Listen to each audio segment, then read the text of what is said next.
наш лідер Мустафа Джемілєв, голова Меджлісу Кримського народу, члени Меджлісу Кримського народу. Я маю більш моральне право говорити про те, на що ми звернули увагу, бо це наша позиція.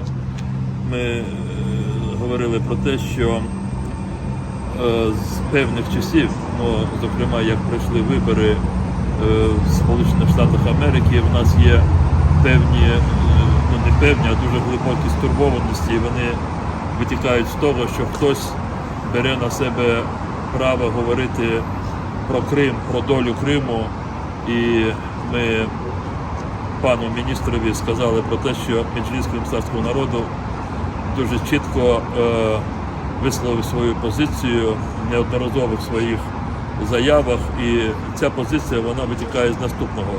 Крим є батьківщиною кримсько-татарського народу, це його рідна земля, і одночасно Крим є невід'ємною частиною української держави, і тому ніхто, окрім України і кримських татар, не може говорити про сьогодення, майбутнє Криму з точки зору і прийняття якихось рішень.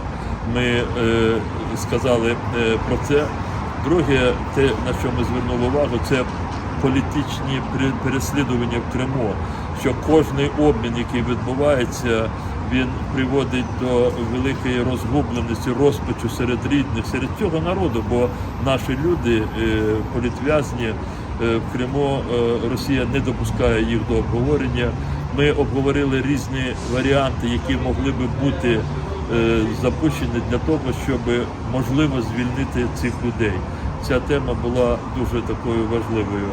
І третє, про що ми говорили, що ми говорили, я не буду говорити про позицію пана міністра, так буде більш правильно.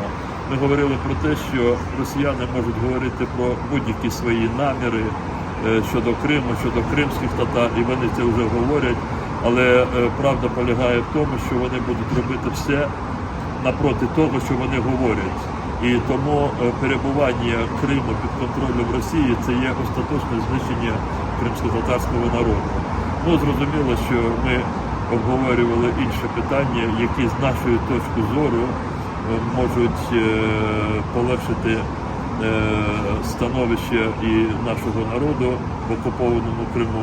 Зрозуміло, що ми говорили багато про українську державу і про те, що справедливий мир має бути саме встановлений шляхом збереження територіальної цілісності української держави в її міжнародно визнаних кордонах.